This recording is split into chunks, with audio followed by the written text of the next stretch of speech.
Well,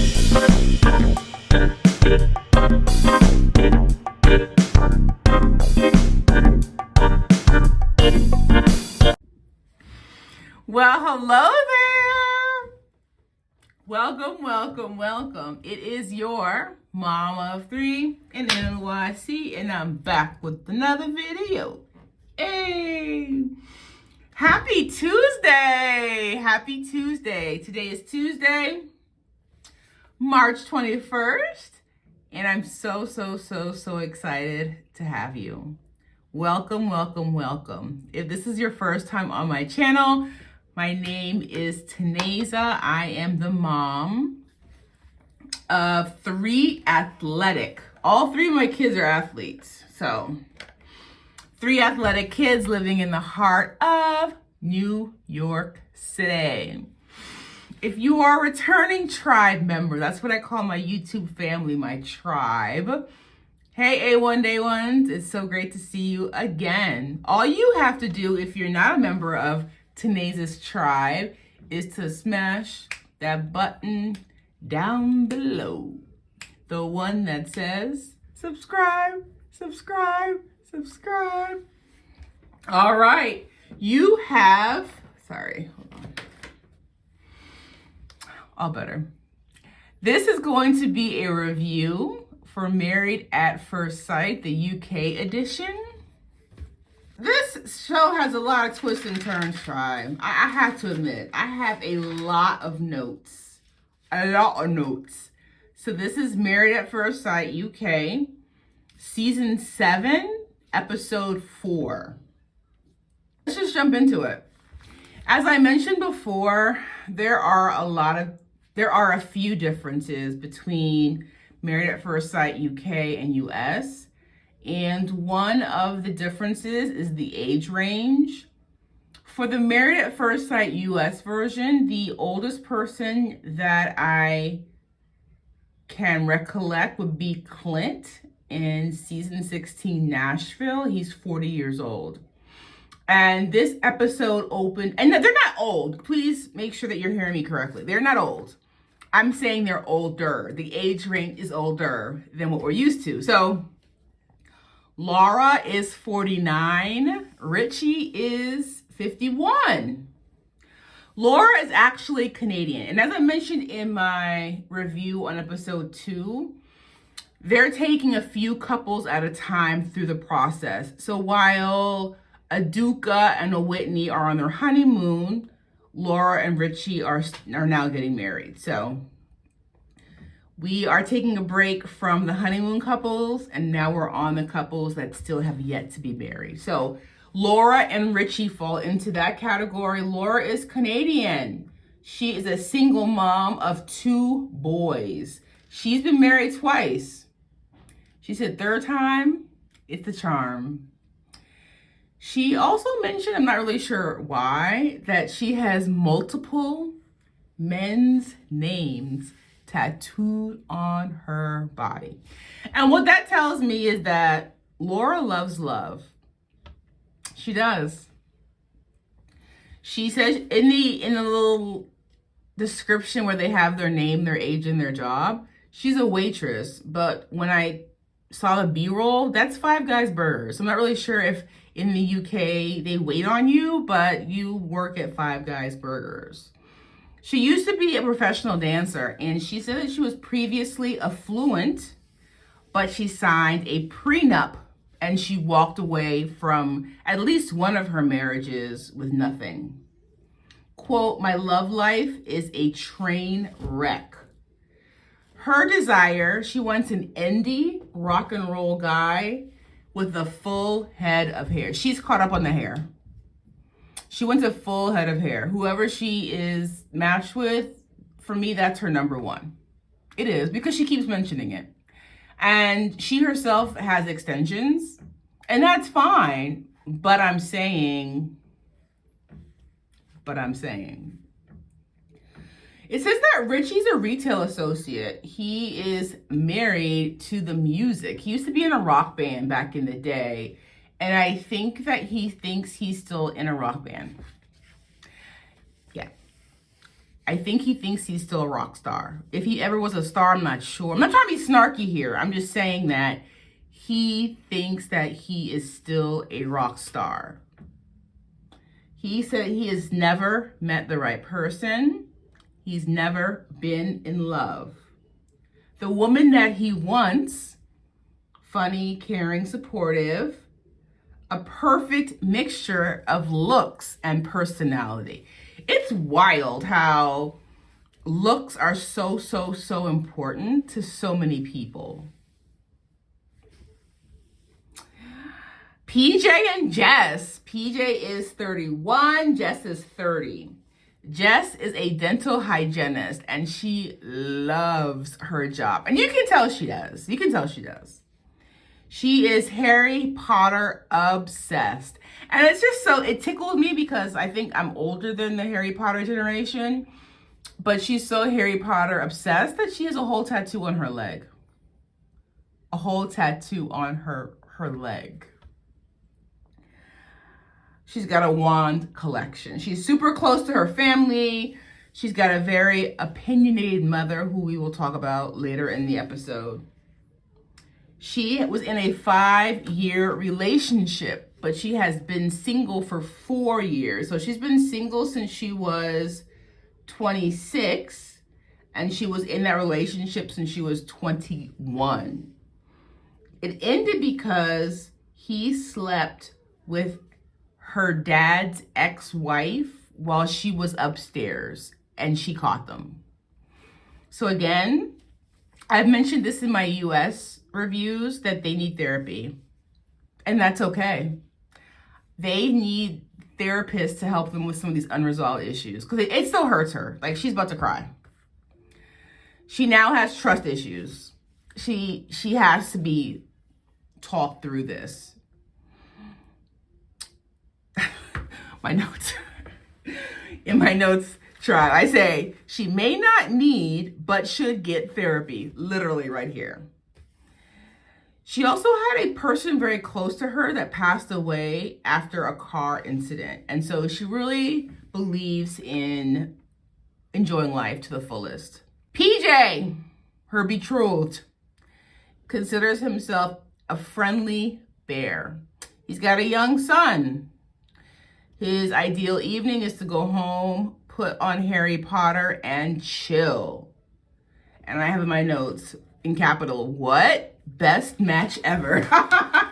Like, who does that? Who matches the TV shows that you guys are obsessed with, right? He's a, quote, professional dancer, hashtag stripper. He said that he gets judged straight away. It's just a job. He sees it as just a job. His ideal woman is brunette, beautiful eyes, and a great smile. He defines himself as a gentle giant. Laura and Richie's wedding. Laura says that she reminds us that this is her, quote, last chance. After this, she's going to give up. Richie was getting ready. So I mentioned this in episode 1. They don't really do the shopping for their wedding attire. They go straight to the wedding day. He has no one with him. He has no family. He has no friends. He's solo dolo. And I'm just wondering if that's a cause of concern. PJ, he is the only person I've ever seen do this in either franchise of Married at First Sight, and I thought it was so sweet and thoughtful. He brought this beautiful bouquet of flowers for his soon-to-be mother-in-law. So Jess's mom, he walks down the aisle. She's, of course, in the front row, hands her this beautiful bouquet of flowers. I have a question, though. Who fit his pants? His tuxedo for his wedding? Why are his pants like 10 inches too long? I love the wedding venue. It was gorgeous. If that was the true wedding venue, what we got the aerial shots of, like from a drone, it was picture perfect. I love how excited Jess is. When she walks down the aisle, he says to her, "Oh, wow, you look amazing." Pause. In the other weddings tribe, the officiant is always there in the middle of the couple, in their place, about to orchestrate the vows. There was no officiant there. Was the officiant late? Because not having anyone there, they're forced to like have chit chat, small talk with each other as strangers. PJ mentioned his love for Harry Potter in his vows. And literally, I put in my notes, Jess is over the moon. She is ecstatic. She's like, oh! Like literally she caught her breath. I put best couple ever. PJ's mom, purple clip-in, didn't understand it. PJ does tell Jess about his 5-year-old. So we go from this high, right? Both Jess and PJ are so excited about each other. And then they're doing the pictures. And it's like 2 strikes, like 2 doozies in a row. One, he's got a 5-year-old son, but that is made better because he does want more kids and she definitely wants children. When PJ tells Jess that for work he is a stripper,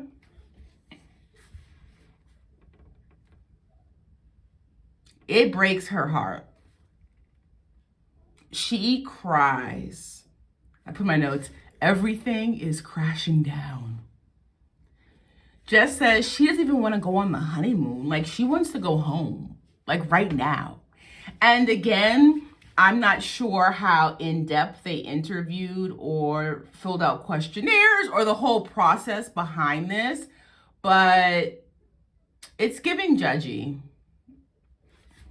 Especially when we get to her mom. It's giving very judgy. And to like cry over that? I mean, it's shocking. Is it ideal? No. And that's okay. It's not ideal. But to literally, she's a toddler. I want to go home. I don't want to be on the honeymoon. Based on his profession alone. Like, when are we going to give people a chance? And even PJ said, not judge a book by its cover. Everything else you loved about him. Even the mom, before she knew what he did, was like, oh, he's quite lovely. He's quite athletic. Laura and Richie. I put, does Richie have any friends? Laura's son, Jaden, is not here for him initially because I thought it was really nice and very gentlemanly when Richie goes to shake the hands of Laura's family.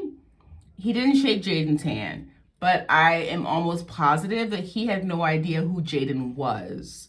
And so it was not like an intentional slight. He just didn't know who he was. What did Richie say when he saw Laura? Exactly what I ordered?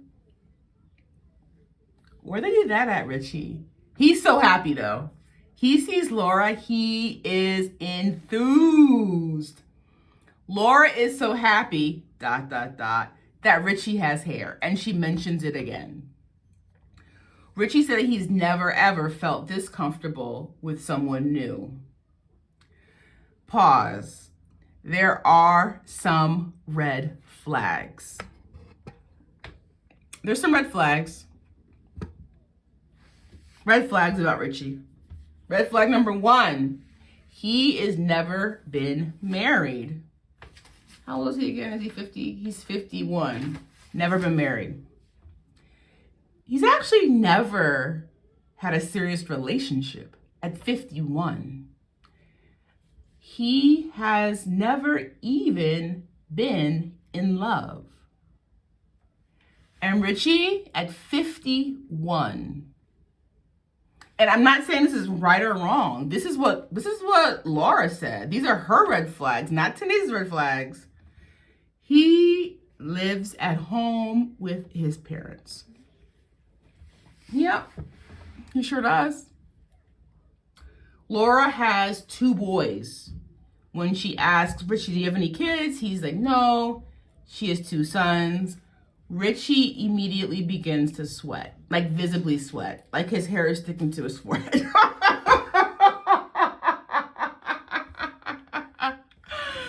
Literal sweat.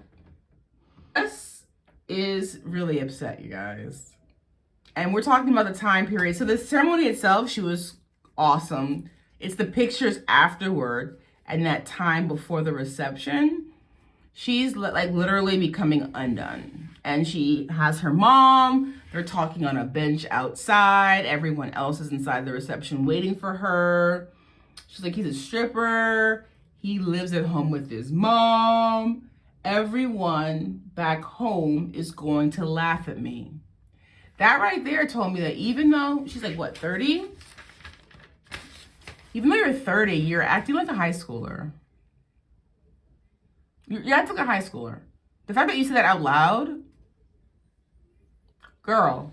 Back to Laura and Richie. Jaden is 19. Richie's nephew, Tommy, is seated next to him. He is 20. Jaden, I understand. He does not want his mom to go through another heartbreak. He just wants to look out for his mom. Laura's mom likes Richie, and this is the first time. And before, she's been married twice. So Laura's mom was like, yeah, I think he's a great guy. He's good for you. So that's positive. Richie and Jaden have a chat. And I thought it was awesome that Laura stepped away. I think that was a really great move. And they were able to bond over their love of music. Jaden plays the bass. And Richie, as we know, used to be in a rock band. Richie is sweating that entire conversation. He's sweating. Back to Jess and PJ. So her mom, after talking to her, says to the producers, quote, it's been revealed to me that PJ is a stripper. Jessica is apprehensive now. I don't know what's going to happen. For a moment there, Taneza, thought she was going to leave. Like, she was about to leave. She was upset. She's like, I don't want to go on a honeymoon. Like, she was... Take a deep breath. Ultimately, Jess decides to go into the reception. Everyone's glad to see her. So it seemed like they were waiting for her for a while. Here, tribe, I do not like the way Jess's mom questioned PJ. He is a grown man. You're talking to him like he's a boy, and I don't like it. It's giving very judgy. It's giving very anger. It's giving very, and I get it. I get that you want your daughter to be taken care of. I get that you want someone ambitious with a plan, but the tone that you're using is rude. You're rude.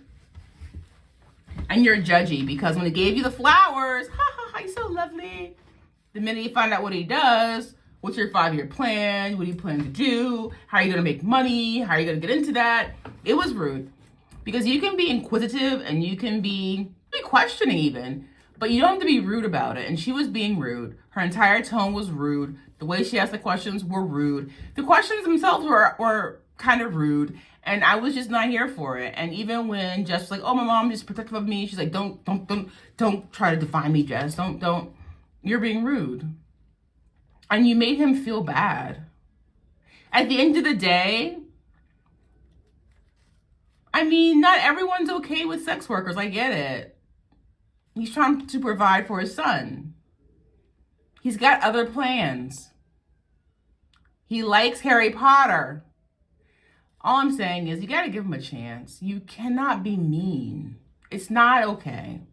It's not okay to be mean. Stepping off my soapbox. Jess decides to give him a chance. I put in my notes, is her mom the third person in this relationship? And to be fair, you don't see PJ's mom grilling Jess. She's respectful. She's respectful. Richie serenades Laura. Aw, with this crazy white guitar. I thought it was sweet. That was cute. I mean, she did too. She was crying. That was amazing. And then they go to dance in the reception. And honestly, they seem like a really good match. I mean, they do. They seem like a good match. I put Jess is tipsy. She has been drinking the alcohol. They are talking after the reception. So sweet. PJ's like, you literally had me at hello. They each go to their honeymoon suites. PJ and Jess, Laura and Richie. The wallpaper is like from the 1940s. It's just like, maybe that's the bed and breakfast look. It looks very, very old-fashioned, like four-poster bed. But maybe it's part of like the grounds. Maybe it's a bed and breakfast. I'm happy to be sharing a bed. Lights, camera, and no action, PJ said. So, we'll see.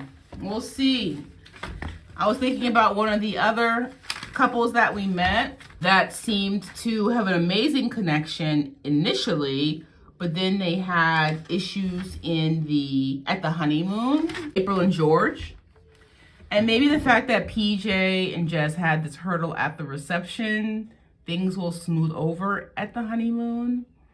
But the way she's handling it is questioning her maturity.